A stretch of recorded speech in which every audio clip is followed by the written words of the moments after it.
I think we might get it. Yes. 30% or 40% we might get it. From the vetting, when I watched the vetting, I gave it a benefit of doubt that probably somebody will pull. You know, for example, when you get a minority, like 30% inside government, they're not going to change exactly the infrastructure completely, but they're going to pull it. Even if you get an election and we have, for example, in South Africa, you have the DA and all this, you know, they're not going to change ANC, DNA and idea, but they're going to pull it kidogo. So I believe that the 30% we've gotten into cabinet are going to pull the reasoning. Pull it down kidogo. For example, you know, we were talking about these people getting millions of shillings and going to Eldoret and these people and throwing it out. I think that one is reduced. People taking like governors and people in government using the wrong side of the road, show of opulence, those ones have been challenged by the Gen Z movement. And the Gen Z have achieved a lot of things. We can mention them. For example, I drive and I will be paying, if we don't lose the finance bill, I will be paying almost 20 or 30,000 per year on vehicle circulation fund, if the tax bill could have been.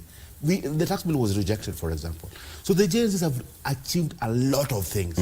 Bringing this cabinet, sacking the entire cabinet and bringing half of people who think differently. Right. People who think differently. That's how I see it. That people who think differently, even in the vetting, they were being asked, this hustler thing, you've been opposed to it, how are you going to deal with it? Because there are people who think differently. So I think the government thinking will be tilted towards and your 1 minute is over. And what, can I just finish? No. I think William Ruto said that let's reason together. And we are on the table to reason together. If it works, we yet to know. You will answer this question. Do you think that was the real idea of Gen Z's Maandamano? Okay. Come, let's reason together. Or, because our topic of discussion is political opportunity. That's what I'm talking about. Daniel. Yeah, I mean, Oscar, it's quite difficult to be in the devil's workshop. I mean, I can imagine what that workshop looks like. And that probably is exemplified by how it's difficult to say how it looks like and what is entailed there. But there are so many high voltage machines in that workshop. But look, I for sure, especially what Gidi was talking about, that in the definition of socio-political movements, and I think in how they muted to challenge a whole entire political system, it's quite an interesting topic to observe. Because one is looking at the struggle that we have now, because you're talking about political opportunities. You've asked a very important questions. Was this socio-political movements, did it achieve its objective actually? What was it like when it begins? So here is a conversation that begins around governance issues and internal accountability. You know, that genuinely we have to have a government that listens. Taking into what happened last year, you know, fuel levy issues and, you know, housing issues that people rejected on public participation, but the parliament bulldozed its ways and passed it through. So a generation that was inspired to make sure to understand, to hold the government account, realized that is indeed, it is important that people's power can win its way. And then you can have a conversation that compels government to withdraw certain clauses that were unimaginable before. And learning from that then becomes a success, and after success. I have been for sure, you know, because of these platforms that we are called sometimes to, you know, deliberate on the spaces that these particular conversations are held, I have been asking, good guys, do we have a logical conversation that leads to a logical conclusion? For example, if we are talking about a finance bill, if we are talking about governance issues, for example, the constitution of IBC, important structures, why do we say Ruto must go? What is the issue that leads to a logical conclusion? Talking about, remember there's a time they were even talking about, can we have the whole of this government go? Then what? You understand? Those particular logical questions that come with a clear understanding of a political process, how it works. Then you see that conversation begin to mutate, and then there was an understanding that we need to target certain procedural processes with this particular movement. However, just like Gidi is talking about, you know, one of these contemporary theories around around democratic governance and around, you know, internal democratic rules. I am looking at the idea that Karl Marx is equally saying that these particular issues are inspired by contemporary conflicts. We are having these as a conflicting issues, whether the Gen Zs, even internal issues within themselves. the idea that sometimes we lose to define what is inspiring a movement. The idea that sometimes we even lose to define, do you think that that particular movement was inspired by Gen Z themselves? It is not a homogeneous movement. It wasn't. So the idea that we think that, I've heard Oscar talking about, these are Gen Zs. I mean, there was a generational movement. And I'm for sure saying, Githy could have been in that movement as well. Anyone could have been in that movement. Those are not Gen Z movement. So the idea to struggle to understand what is the nature of this socio-political movement? What is it going to achieve? By the lack of that, that is why I say there was a clear understanding. Lack of that understanding led to a political hijacking. Because we're talking about political opportunities. Who then ripped into the issues of this particular contemporary movement? Yes. Who was the gainer? Yes. It wasn't the people that were there. That is why you splashed in the newspapers. There's still an issue to go to Nane because the movement are feeling we've not reached to the ultimate objective of what this particular process was hijacked. Was it hijacked because we were faceless? We were leaderless? We were leaders with impact. We didn't have, somebody to front into this conversation so that they speak for us. So those are actually gray areas in these socio-political movements that then mutated to something that we cannot understand. And who gains is a political class. Okay, Wakili, go ahead. Because look at it this way. When you look at political opportunities, Gen Z, whatever they're trying to talk about in their checklist, what they wanted, somebody would argue that somebody took advantage of that situation.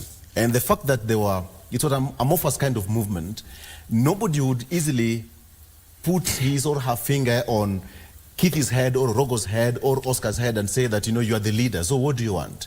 So perhaps somebody took an opportunity of that, and now we're here reshuffling the cabinet, bringing back some people, vetting some people who are opposed to the same government now they are into. That's what I'm talking about, political opportunities. What are the successes and the failures of taking that opportunity and bringing those people on board? You see, in science, for every action, there's a reaction. And obviously, society reacts in a certain way. Even now, if I say something to you, there's a way you react to me, depending on how those words will be. There could be violence in words, there could be peace in words.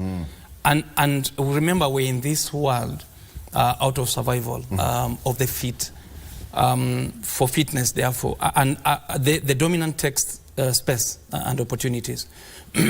Notwithstanding who created the opportunity, if it's available, you need to occupy it. So if you see food, you need to eat because you need to survive, whether you brought the food yourself or somebody has brought it. And why do we have laws? We have laws for everything we think ought to be organized because of creating of the element of relationship, either from person to person or person with those that are in leadership. So here's the deal. How we've organized ourselves now is that we are a society where we contribute money like a chama into a pool.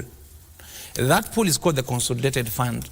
When that money is not enough, we borrow our neighbors or our friends or whoever has the appetite and ability and capacity to give us the money. And then we put in people, some heads there, to distribute the money. Some of them are called the cabinet, some of them are called whatever public officers, principal secretaries, led by an executive authority. That executive authority therefore mans the money that we give them. And that's the emotional relationship between those that are in leadership and those that are being led, or the subjects. But we have also put in measures. Like, for instance, we have put in people in what will be the ultimate or the highest place of congregation by society, called representatives. These people we've divided into two. We have the Senate out there and we have members of parliament. They are supposed to speak for us. Relational to the executive, who then have our money.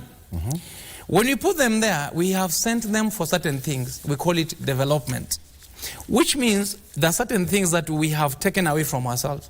We have taken away the ability to make roads because we contribute money for somebody to do it, to build schools and to do so on and so forth. We call it development. But this is actually money in terms of a purchase, more like a normal transaction, where I give you money for purposes of giving me services or goods. So I have a legitimate expectation that when I give you the money, and before I gave you the money, we had a discussion, meaning before elections. You came with your manifesto, and you said, hang on, we will do this and this and this when we get to power. Meaning, give me your money at that time so that I can do the following things. That becomes I would say it's a socio-political contract that cannot be enforced in law. It is enforced through a political process because it remains socio-political. It's not legal. Now, how we've married that to in our society, we've got the Constitution and said in the Constitution there is something called Article 1 where the power remains with the people.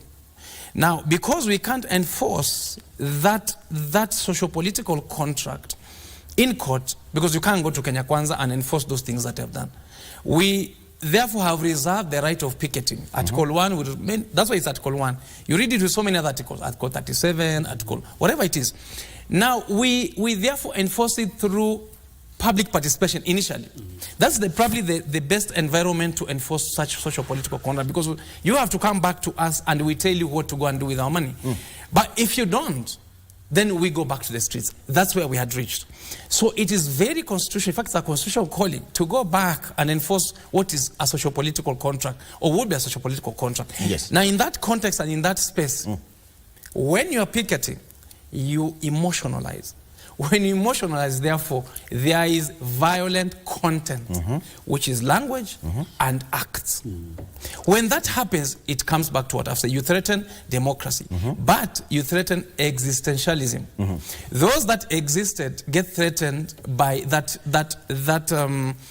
exercise of sovereignty, because you've taken power. It means you've taken power from those that are delegated to and come back to it to exercise it yourself directly. And that's friction. The friction, therefore, between the subjects and those that are in leadership is a constant in any government. India has gone through that many years ago. Yes. In fact, there were civil wars. On account of that, the Shahs, the Patels have been individuals mutated into families until they came into clans. And now they're called Patels, they're called Shahs. The Odingas may mutate into such a thing. So one day, out there 300 years, there'll be the Odinga clan or something like that. That has continued to rule. And the Kenyattas that have continued to rule. And they're big, big families. That's like we have the Patels and the Shahs now. And so on and so forth. So that is probably a name that remains dominantly in politics in terms of leadership. Now, why then are we saying, like for instance, in the last election we had Hustler versus Dynasty? Yes, Dynasty. It's on account of those names that we continue to have all over the world. Now, contextually, therefore, now coming to the question that you had asked, in our society, an ideal situation will never exist. Friction will be constant because of the competing interests on account of the emotive relationship. I give you, you must give back, of the demands of the citizens. These demands are ordinarily genuine, but they have a pattern in that if you're in leadership, the socio-political contract we have described gets compensated more than if you have no representation. Okay. For instance, and these are the words of the deputy president. He said, in all this setup, when Raila Odinga was bringing his people, or had discussed to bring in what was termed as a broad-based government, I had to take care of my Mount Kenya interests and let my people there. You know why? It's because if you don't fight to be on the table and to preserve, it means the donation for fulfilling the socio-political contract gets threatened, and therefore you lower the manner in which resources stream to you, and they go elsewhere. And now that's what I'm talking about, the political opportunity, because the politicians read the mood on the ground. Wanjiku perhaps had a very good intention of going to the streets, as per the Constitution. Let me finish. Let me finish to conclude, so that I know they'll pick it up from there. This way, the Gen Zs will learn this the hard way. And let me say this. The Gen Zs, in my master I did something called negotiation. The art of negotiation is such that you have a protagonist before you. Yes. You negotiate with a person you are competing with. When the person makes a move, you have to make a move to occupy the space he's made. Continuously until there's a way now of the elasticity has and that's stopped. what Gen Z did not learn. They did not do that. Because when the CSS are dropped, when the finance bill is dropped, when the cabinet has been dropped, what is it for you? Then what do you want to say? The space that was created after the cabinet has been dropped was occupied by the politicians because there was nobody to occupy. Okay, Daniel. No, but I think the Gen Zs created a space for serious contemporary negotiation. I mean, that's what I said. We are discussing with the Oscar sometimes before we get to the set, and taking stock of what particular interest spaces that were created by Gen Zs. And to some level, I agree and appreciate that even the revolutionaries of how socio-political movement has reached to this place, it was too quick for political class to catch up with them.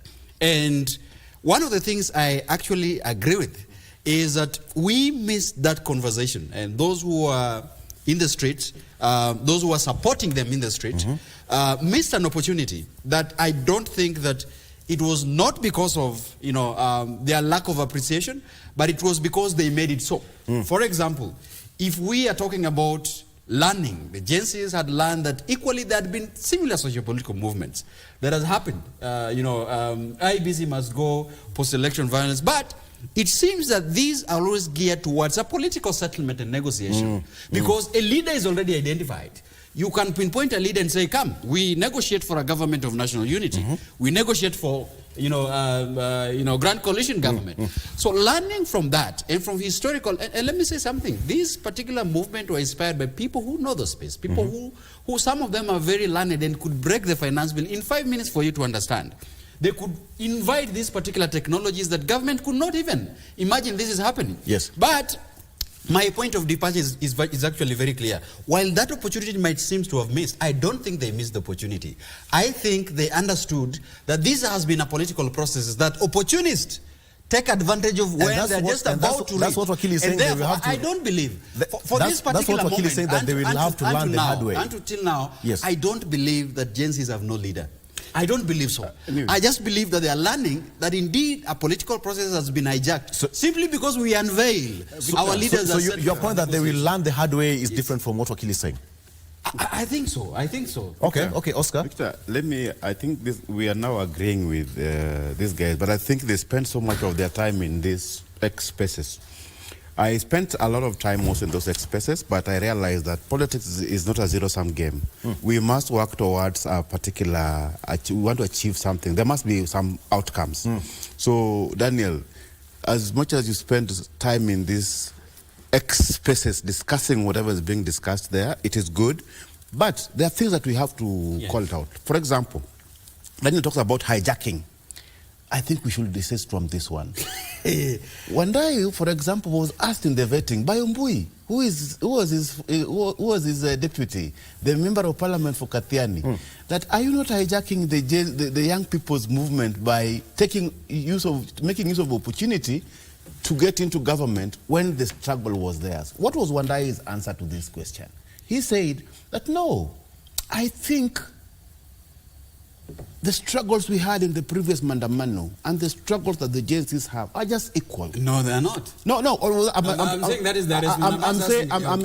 I'm referring to this vetting thing because I'm talking about what Wandai. I'm not talking about what I yeah. So that was his answer, and I think, for example, that whatever that was happening in the Unga Revolution, that was 2 years ago, before it was disrupted by government, and whatever the Gen Zs, these are grievances in society. And sometimes somebody needed to take lead of the process. The only strength of the Gen Zs movement, for example, they were indomitable. Why are they indomitable? Because they created a system where they were faceless. Dealing with it was very difficult. Yes. But what Wakili has said, that the emotion of the tribe, the emotion of ethnic group, and now we cannot even discuss these things in isolation to what Deputy President is talking about and about the impending. It cannot be discussed in isolation. And now you see we're going back to the tribe.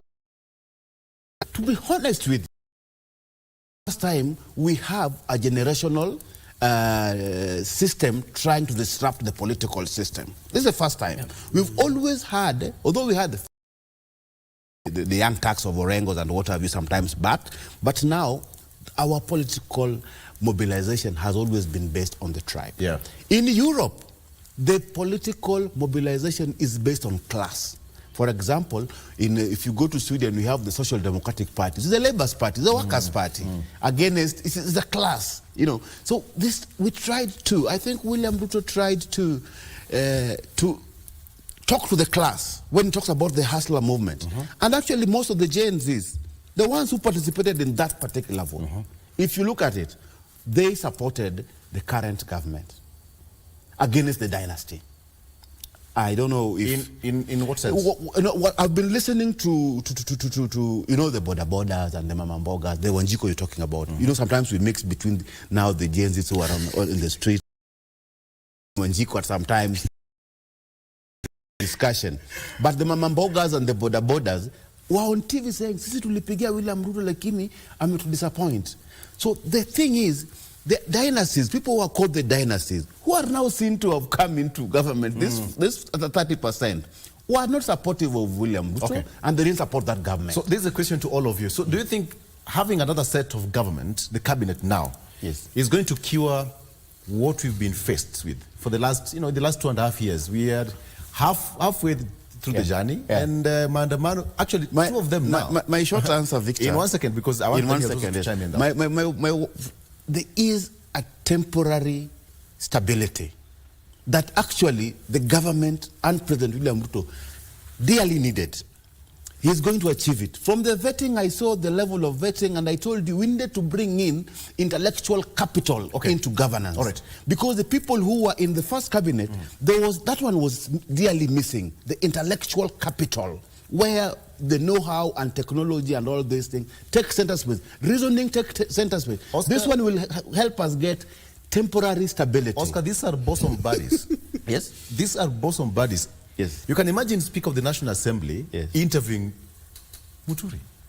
Yes. For a position. Okay. Yeah. Just that. I mean, just that. I mean, for me, it brings that, in... Okay, hold. Daniel, he talked about temporary stability. So then how do we cure this? So that we don't have temporary stability, we have got a long-lasting stability in our political frame. Wakili has given a very clear framework that we are a constitutional democracy that abides in the rule of law. Most of these particular things we are talking about is a clear trying to settle constitutional process with a political process. And I think we discussed this, and politicians know that very well, that even though we seem to be bridging the constitutional provision, but seems because the political temperatures are high, let's cure it by our political processes. But don't you think the impeachment of the president should be illegal? We have been recycling that throughout and throughout. What are you asking, Oscar? Victor, I'm saying I'm asking him that impeachment of the president is a constitutional process, and Ruto must be done through the constitution. That's what I said. I said it before that I am giving my fair assessment to both sides, Victor. I've been saying this before, that even for the Gen Z that I supported the demonstration, I have been interested in asking them, can we have a logical conclusion to issues? So while I speak about on this other end, I must also be fair on this other end. Talking about it was not tenable for where that it is not clear, but also on this government side, it is quite clear to tell the government, like you're saying, the political opportunities that we are seeing. Victor, vetting, everyone is within the public pavilion. Everyone is all, you know, these stations are streaming political vetting that is going on for the nominees. Quite clear, it is not something that we can say is going to yield to get any leaders who can be able to, you know, compete fairly and who are able to give us, you know, good service delivery. You've just said a process, the end of a process, I mean, the beginning of a process can equally yield to the end of it. And you know what we are going to get? You are talking about the vetting itself. I believe that whatever Mbadi is saying that we are giving the president his skunk, all right? We're having a lot of skunks that were given to the president. Still, a lot of them coming in. From what we are vetting in. Joho was a deputy for Wetangula in the Foreign Affairs some times ago, right? They were making references yesterday as they were vetting, all right? For what was the issue about American issues and how somebody was granted visa yesterday. You're looking at issues on how, you know, bodies are just, there is no serious vetting that is going on for cabinet nominees. And I wish from your proposal and from what George was talking about, can we then have an independent, a thorough, people-driven processes that can vet these political appointees? Because this is where we lose the opportunity for us as a nation to make sure that we confirm leaders who are able to perform in the offices and give us service delivery. I foresee that is still troublesome. But this is a political process that is trying to settle a legal issue. It is not right. And we are not going to find the leaders that we want. Okay. Yes. Okay. And that is probably the space that the Gen Z left. What they should have done is prescribe. When you have removed the cabinet, prescribe how the cabinet should be fixed. And by that time, they had everyone. They have instilled fear in everyone. And let me tell you what leadership is. Leadership is the situation, ideal leadership is the situation where the citizens persistently, consistently, insistently, they prescribe fear into the hearts of those in leadership. Without fear, leaders become absolute terrors. And therefore, they must fear the people for them first to listen and to act at the whim of the people and not their own whim. So whether I like something thinking is best for the people and the people don't like it, I have to, in a competitive environment, I have to sit that because the people want it differently. And let me come to the second issue as to how we fix this. Before you continue, I have a question. Yes. Do you have tea in your cup? Yes, I do have. I take a sip. Let me take a sip. We'll take a break. We'll break back. That was for break. So, Wakili, in 1 minute, maybe just finish what you're saying. Just to finalize on where I was, two issues that I wanted to conclude on that aspect was this, that we had a good opportunity to fix some of these things that we're facing today when we had very good proposals in the BBI.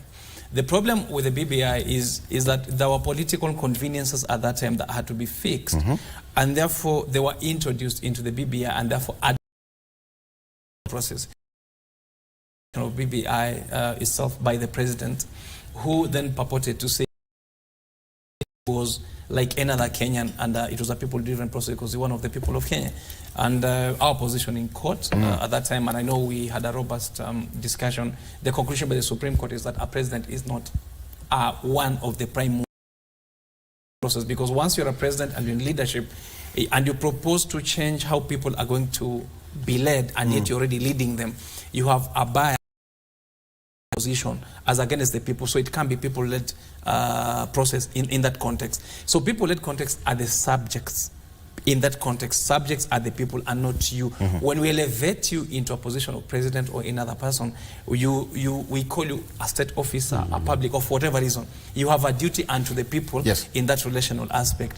But some of the things that we propose there, for instance, was to fix the executive. When we introduce the executive, as other stable democracies have done, you separate the president as a crown.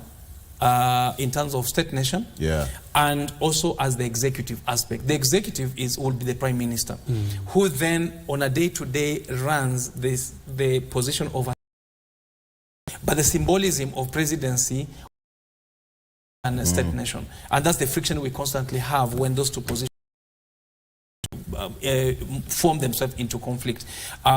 Once we fix the executive, I think we have a lot of the things that we've managed to have in the Constitution. But when we fix the executive eventually and separate those two positions, so that, for instance, you have Raila Odinga, I'm not suggesting that is what will happen. Raila Odinga at the top, and he will take certain positions, but the one who runs the government is probably William Ruto, and so on and so forth. We will have those checks and balances more clarified up there. But for today, I think we have a problem. The other issue I wanted to run very fast and probably remind Kenyans is that don't forget this. The Constitution provides that all sovereign power belongs to the people, and I've said this to you before. Sovereign power, this is the people may exercise their sovereign power, it's a choice, exercise sovereign power either directly, remember, the word is directly, or through their democratically elected representative. I repeat, the people may exercise their sovereign power either directly, one, or, the word use or, he will sit in the meeting, or he will sit in the meeting. The word or disjoins. It creates something called preference. So when I say he will sit in the meeting, or him, he sits first. In his absence, he sits. So when the Constitution says delegated power may be exercised directly, it means the people will exercise it directly. First. And it didn't say elections only. All sovereign power, all constantly is in the people. They exercise it first.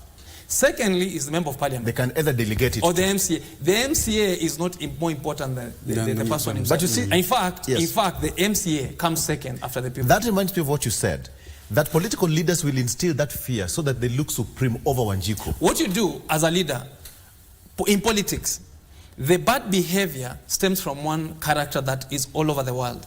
You must conquer and dominate. That's for exactly you to what you lead. said. Yeah, Yet the people are the ones with the power. Just to pick it from where Wakili is, we've been disappointed on, I think this was Charles Nyachai Commission, which was supposed to operationalize the Constitution. I've always thought that Article 1, because what the Gen Zs were trying to do in occupying parliament and trying to access power directly, was not operationalized in that an article by either by chapter this Article 1 of the Constitution.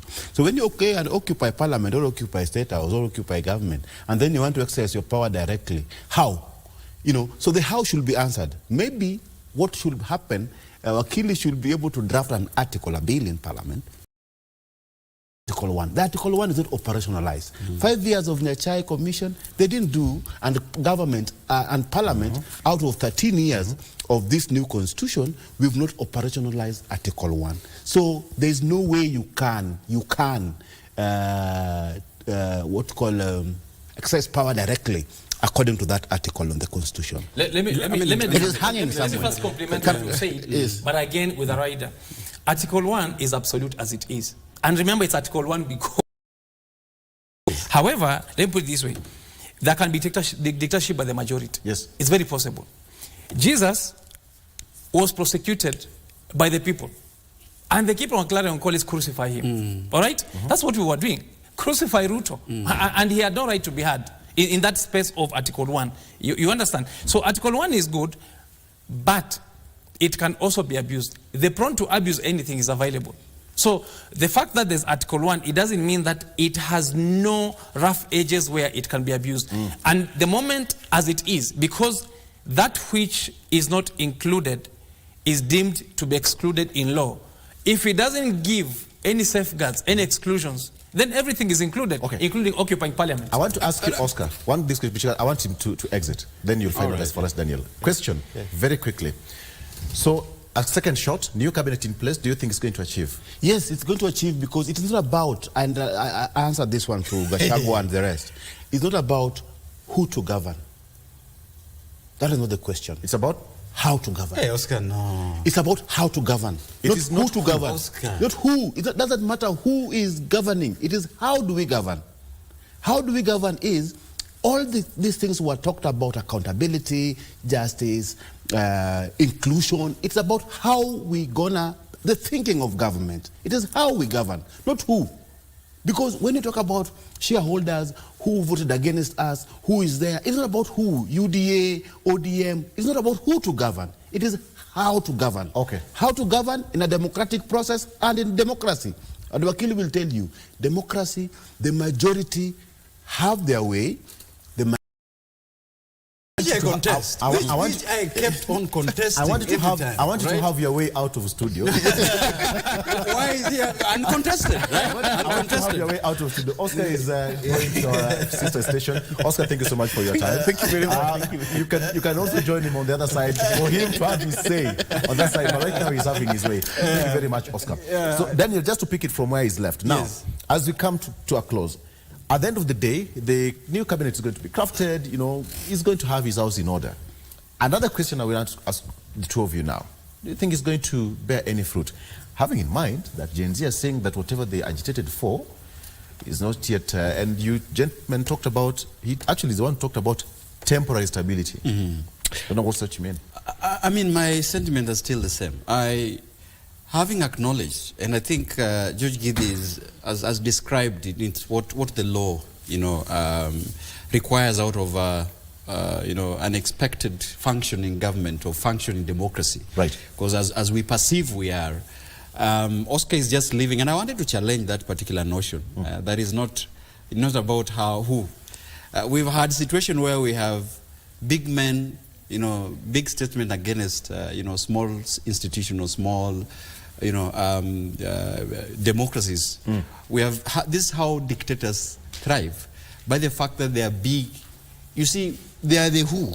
And since that particular system is not well defined, then the abuse of power comes in, because they are big men, but with small institutions.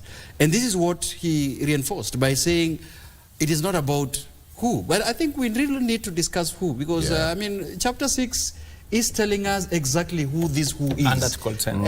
And Article 10, the national values and principles, they are telling us who. So when we have an idea of saying it doesn't matter, it has to matter, because that is how we abuse, we abuse the constitutional provisions. Yeah. But again, the reason why I'm happy with this conversation, actually, because we are trying to get a balance between what is this political requirement vis-a-vis what the legal requirement requires for the stability of a democracy, like the one that we are having in Kenya. And this is why I'm foreseeing a situation where we had an opportunity. And to some level, I agree with the panel. There are small missed opportunities that the generation movement did not see. For example, if we are looking at reconstitution of the cabinet, then I think that was a conversation on defining then how do we get other people to occupy those particular spaces. What is the processes that can be very clear, that can be very credible, and can be checks that can make sure that we get good leaders, or those who are appointed back to the cabinet are able to look through this particular system that is able to yield to a leader that then do not defines who they are vis-a-vis what they should do. I think that is, and I agree with George, that sometimes we missed an opportunity like that to have that conversation at that particular time. Secondly is about, does our make the president, because all the cabinet secretaries serves at the pleasure of who? The appointing authority. In this particular context, the appointing authority is the president. They have to go through that particular system, and then they will be finally confirmed. That particular system in itself is a purely a political process that will yield to a political appointee. I don't think whether we will have good leaders, even through the vetting particular processes. For me, I think it's just, another part of the constitution will have to be amended. Maybe they probably could give us a pointer. Do we have an independent body that could look into and vet that vetting processes, that then we can give the president a pure appointee but do not give him his skunk? The same way we have got IBC selection panel now coming up, yes, an independent body that after that their term of service expires. Which is a political process as well, because appointing them into the select panel is a political process in itself. A quick question as your final word. So out of 10, what should you expect now moving forward? Are you asking me to rate them or asking me to rate the process? Not the process. So what should you expect moving forward? I think the expectation is politically they would be confirmed. There is I don't see any objection, because then the speaker was receiving some submission from the members of public, and he could ask question that I am receiving a text message about this so and so. And there was a room for clarification by the cabinet. It seems that everything was very jolly and everything is very, meeting. I am actually saying that I don't see any prospect of one being, not being confirmed. Yeah. I foresee a process where they're being confirmed and they would assume their position. However, the protest would still continue. I don't see them ceding the ground, because one, the Gen Zs are still talking about a powerful representation. They are not represented. That this particular process is still the same political processes that they are antagonizing the government to. So even as there's nane preparation, and there seems people thinking it's going to be another big particular day in this country, then the grievances still remains the same. The processes continue ongoing, and we'll still have a conflict around. Okay. Tumalizia. Yes, probably I'll sum up on two fronts. One is I think the political decibels can only go higher on account of the fact that we are turning the symmetry of the cycle of leadership into now the election part of it. So we'll have early political decibels for the forthcoming elections. Number two is, I think, for the time being, we had a temporary solution for a permanent problem. That problem is not going away. The solution to vet, bring in these people into government, the new faces, or probably to appease a certain part of society and to show some belonging and inclusion. But number three, and most importantly, will be this. I think that the oversight authority of Parliament is compromised. It's compromised by interests, it's compromised by the ethnicity and the fiefdoms that have been created there. When Parliament coalesces into a unit such that when it comes to vetting, they seem to be rubber stamping the executive without the proper checkers, as will be, they're not representing the people. But I want to say this, representing the people doesn't mean representing Gen Zs in Parliament. It is representing the people of Kenya and interests of the country. When you place the public interest over the Gen Zs, you are doing what is right, in the sense that it is not their call that should be dominant. It is the Kenyan call. The Kenyan call is now get a temporary solution to have peace, but the permanent call is that even their interests must be taken care of. So I will say this, who should get into cabinet or who should govern is the entry point. Just responding to what our good friend has said. And then how becomes the ultimate. So who is regulated by probably Article 10, and how is regulated by Chapter 5, because how is this public officer has now settled into leadership. But then the type of vetting should be such that the entry points must be through the prism set out in Article 10. I want to probably sum up by saying that in Kenya, that there'll be no political friction. Even generational friction, the ethnic friction may mutate into generational friction. After that, there may be something else. We've seen democracies today, probably the established ones with many years of trying out how to establish democracy and get it wrong or right. We have seen even US today has its own frictions. Job opportunities, immigration issues, gun handling and gun possession rights, all those rights on reproductive health, and they also there's even gender divisions. So we will, for as long as we're human beings, the opportunity to divide ourselves is available, and the opportunity to unite ourselves is also available. Suffice it to say, therefore, that we must be keen on checking what unites us more. That would be the ideal, though. What unites more than what divides us, because if what divides us then skews it as greater than that which unites us, we get into trouble in society. Very well. So what should you expect moving forward? The same question I asked Daniel. I think they'll be confirmed. They'll be confirmed, and they ought to be confirmed. If you ask me, you know, we can't micromanage the president on who he brings in to rule. We can only say there'll be checkers. There are people extents that we can't allow. But when he gets it in the manner that he has, let's allow him to operation of the government. Ours is to force him. And Article 1 to do at the whim of the Kenyan and not his own whim. And I think Article 1 is so dear to your heart. It's so close to your heart. Daniel, service delivery.